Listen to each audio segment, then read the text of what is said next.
Shalom buat taganupan. Ala suhur pajupah tong kita ibagas na oras. Kay mezalo kita kata ni na ibata pondok kita hurta martonggo mahita. Am Tuhan na ibata na marhabang sa inaguri atas. Martarima kasih kanami hubamu Tuhan. Halani sunin diar ni pagkasumanyonmu. Rosi kuasa mo na ijaluhan nami. Mambahendas ba ni panorangon. Ia mekok kanami pasu-pasu mulang tersuhati lang terbilangi. Iberehkan hamdo hagan na perlu bani kehidupan nami. Memberehkan kesehatan, rosi situasi age pangarapan na mangguluh bani kondisi na hidup pako kanami hari-harion. Olong matemu Bapa sihol hanami use menjalohon hatamu marsahap maham ay masirsir hanami manangihon. Ibaga Yesus jaluam hanami riap pakon tonggoon. Amen. Oras karena salam mahu batahagan upanatene. Terpujilah Tuhan ketika kita masih diberikan sukacita dan juga kesempatan untuk bisa bersekutu bersama dengan Tuhan lewat ibadah pertungguan tahun teneh.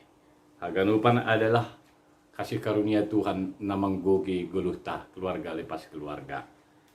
Buka hita bibelta jalu hita mahatani na ibata humbani Matius 27 mamukah kumbani ayat 27 das kubani 20. Sonon ma ia tahun ijai. Saya bacakan dalam bahasa Indonesia. Celakalah kamu, hai ahli-ahli Taurat dan orang Farisi. Hai kamu orang munafik, sebab persepuluhan dari selasih, adas manis, dan jintan kamu bayar. Tetapi yang terpenting dalam hukum Taurat kamu abaikan, yaitu keadilan dan belas kasihan dan kesetiaan. Yang satu harus dilakukan dan yang lain jangan diabaikan. Hai kamu pemimpin-pemimpin buta, nyamuk kamu tapiskan dari dalam minumanmu, tetapi unta yang di dalamnya kamu telan. Celakalah kamu, hai ahli-ahli Taurat dan orang-orang Farisi, hai kamu orang-orang munafik, sebab cawan dan pinggan kamu bersihkan sebelah luarnya, tetapi sebelah dalamnya penuh rampasan dan kerakusan. Hai orang Farisi yang buta, bersihkanlah dahulu sebelah dalam cawan itu, maka sebelah luarnya juga akan bersih. Celakalah kamu, hai ahli-ahli Taurat dan orang-orang Farisi, hai kamu orang-orang munafik, sebab kamu sama seperti kuburan yang dilabur putih, yang sebelah luarnya memang bersih tampaknya, tetapi yang sebelah dalamnya penuh tulang belulang dan pelbagai jenis kotoran. Demikianlah juga kamu, di sebelah luar kamu tampaknya benar di mata orang, tetapi di sebelah dalam kamu penuh kemunafikan dan kedurjanaan. Demikianlah firman Tuhan. Salinari sebutkan kami shalom batahaganupan. Oras janah gok mahitai bagas malas nyohor. Bapak Ibu jemaat yang terkasih dalam nama Tuhan kita Yesus Kristus. Nats kita ini diikat dengan tema mingguan kita, lakukanlah kebenaran dan keadilan. Lakukanlah kebenaran dan keadilan. Di dalam dua kata ini, kebenaran dan keadilan, sebenarnya di dalam kata inilah tercermin karakter Allah. Dia menginginkan, dia menghendaki setiap orang-orang yang mengikuti dia harus melakukan kebenaran dan keadilan dimanapun. apapun situasi dan kondisi yang dialami. Karena ketika kita dengan tulus, dengan motivasi yang seturut dengan kehendak Allah melakukannya, maka penyertaan Tuhan, berkat-berkat Tuhan akan segera dihadirkan untuk menolong dan menyelesaikan pergumulan kita.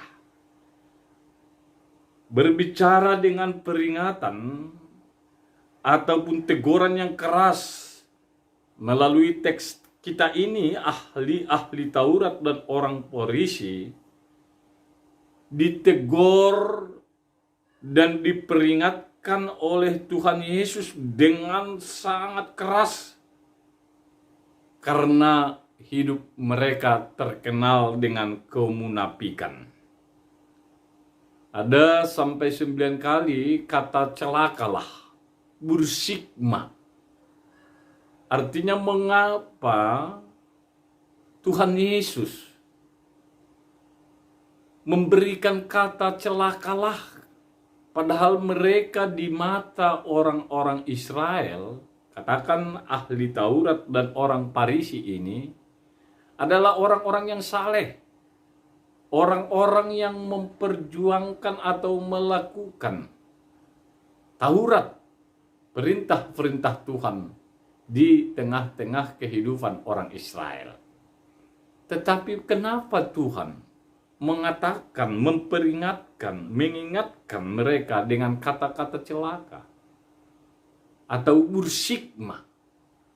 Karena memang kehidupan orang-orang ahli Taurat dan orang-orang Farisi adalah melakukan kemunafikan. Artinya lain di mulut, lain di hati. Apa yang diketahui tentang kebenaran, pada prakteknya mereka tidak melakukan kebenaran dalam kehidupan sehari-hari. Sehingga sebenarnya kita juga sebagai orang-orang yang percaya terkejut ketika ahli Taurat dan orang Farisi ditegur, diingatkan oleh Tuhan. Bahkan Tuhan mengatakan mereka menutup pintu sorga bagi orang banyak. Padahal mereka adalah kelas tertinggi di tengah-tengah orang Yahudi. Orang yang terpelajar, orang yang saleh, orang yang bersih, dan melakukan, katakan, tuntutan ibadah, baik itu perpuluhan dan maupun berpuasa. Yesus membuka kedok, Yesus membuka kehidupan buruk. Karena Yesus bukan hanya melihat penampilan, tapi dia melihat hati, pikiran, dan batin. Ada keangkuhan di tengah-tengah ahli Taurat dan orang Farisi. Ada kesombongan dan juga ada arogansi. Sehingga rahasia kehidupan mereka yang selama ini tidak terdeteksi dibukakan, diingatkan oleh Tuhan, sehingga mereka sedikit juga merasa terkejut dan diharapkan sadar akan situasi yang mereka lakukan. Nah, Bapak Ibu jemaat yang terkasih dalam nama Tuhan kita Yesus Kristus, kehidupan orang Farisi dan ahli Taurat ini bisa juga menjadi bagian dari kehidupan kita. Baik itu tokoh-tokoh agama maupun umat Tuhan. Karena setelah Tuhan Yesus menyelamatkan kita, menebus kita dari maut dan dari dosa, kita sudah disebut bagian dari imamat yang rajani, orang-orang kudus, orang-orang yang percaya, yang berhak meneruskan panggilan dan tanggung jawab kita seturut dengan iman kita kepada Kristus, baik itu secara pribadi maupun secara kolektif. Nah, Bapak Ibu jemaat yang terkasih dalam nama Tuhan kita Yesus Kristus, kalau kita perhatikan dalam nats kita di dalam ayat 23 dan 24, di sana dikatakan arti makna kata celaka. Celakalah kamu, hai ahli-ahli Taurat dan orang-orang Farisi. Hai kamu orang-orang munafik, sebab persepuluhan dari selasih, adas, manis, dan jintan kamu bayar. Tetapi yang terpenting dalam hukum Taurat kamu abaikan, yaitu keadilan dan belas kasihan dan kesetiaan. Artinya, mereka ketekunan mereka di dalam sesuatu, tetapi mereka mengabaikan sesuatu juga. Tekun melaksanakan perpuluhan, tetapi mereka mengabaikan keadilan. Mereka mengabaikan kasih karunia Tuhan. Ini adalah merupakan teguran ataupun peringatan yang cukup keras, sehingga Tuhan mengatakan celakalah. Yang artinya jangan abaikan kewajiban yang harus dilakukan. Ini sebenarnya yang perlu. Jangan abaikan kewajiban yang harus dilakukan. Yang terpenting adalah kebenaran, keadilan, ataupun kasih karunia Tuhan. Jangan kita abaikan dalam menjalankan perintah Tuhan. Dan kita artinya aktif melakukan satu sisi dalam menjalankan perintah Tuhan, tapi di sisi yang lain yang terpenting kita abaikan. Artinya di tengah-tengah keluarga juga sering terjadi ya. Kita menjalankan perintah Tuhan, tapi kita tidak mengasihi orang-orang yang terdekat dengan kita. Misalnya suami dan istri dan anak-anak. Tetapi yang diharapkan Tuhan, tetap kita bisa menjalankan kehidupan ini dengan seimbang. Yaitu ketika kita menjalankan perintah Tuhan, kita juga tidak mengabaikan katakan apa yang dikehendaki Tuhan yang sesungguhnya. Yang kedua disebut, celakalah kamu yang membersihkan cawan dan pinggan dari luarnya saja, tetapi dari dalamnya dibiarkan kotor. Artinya ini adalah gambaran ahli Taurat dan orang Farisi tersebut, di mana mereka berpura-pura, bertopeng, sehingga kehidupan mereka hanya bersih dari luar, tetapi dari dalam sangatlah kotor. Yang diharapkan, bersihkanlah dahulu sebelah dalam, baru itu akan bagus nanti dari luar. Dari hati dan pikiran yang kotor, ya ini kalau dari dalamnya hati pikiran sudah kotor, kalau kita berusaha menampakkan dari luar dengan yang baik misalnya, inilah yang disebut pada zaman kita ini, namanya disebut pencitraan ya. Anggo aliaman maka tahun BBM, bosur mangidah. Nah halanyai, jangan ada kemunafikan. Karena ciri kemunafikan, bagian luar nampak bagus, baik, tetapi hanya untuk diri sendiri.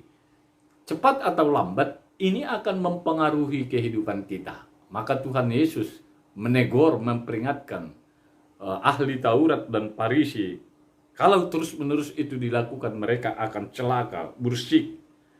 Dan berikutnya ayat 27, ayat 28, ini adalah memperingatkan gambaran bahwa jangan seperti kuburan yang dilabur putih, tapi di dalamnya busuk. Artinya, Bapak Ibu jemaat yang terkasih dalam nama Tuhan kita Yesus Kristus, bagian luar nampak bersih, tapi sebenarnya di dalamnya busuk. Di luar nampak bersih, tapi itu adalah fata morgana. Itu adalah sesuatu yang dilakukan dengan sengaja untuk menyembunyikan bagian dari dalam. Tidak perlu penampilan, yang perlu kita jaga, jangan berikan diri kita dari dalamnya kotor, dari dalamnya busuk, tetapi hati harus tetap dijaga dan dibersihkan. Karena ada prinsip mengatakan apa yang keluar apa yang kita lakukan sebenarnya itu keluar produknya dari hati kita.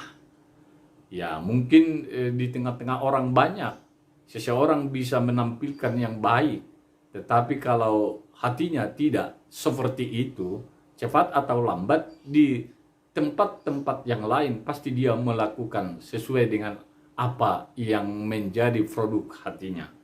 Nah, hidup orang Kristen harus seimbang dari dalam dan keluar sehingga nampak indah masing-masing. Ay manamintene, penampilan luar itu harus ditunjukkan dari iman atau kasih Tuhan, kasih kepada sesama juga. Nah, hubat tahaganupan di tengah-tengah ni kehidupan tak sebenarnya anggo jujur kita lawatan Tuhan tetap kita rasakan. Tetapi ketika itu tidak kita terima dari hati dan juga dari iman kita, sehingga kita bisa juga merasakan kekhawatiran dan ketakutan.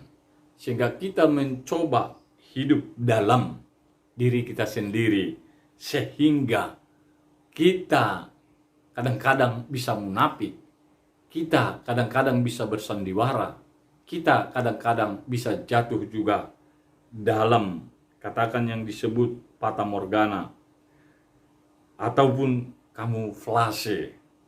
Bapak Ibu jemaat yang terkasih, Yesus telah menegur kalau dalam nats kita ahli-ahli Taurat dan orang Farisi, mereka akan celaka, artinya akan mendapat ganjaran ataupun mendapat hukuman dari apa yang mereka tampilkan.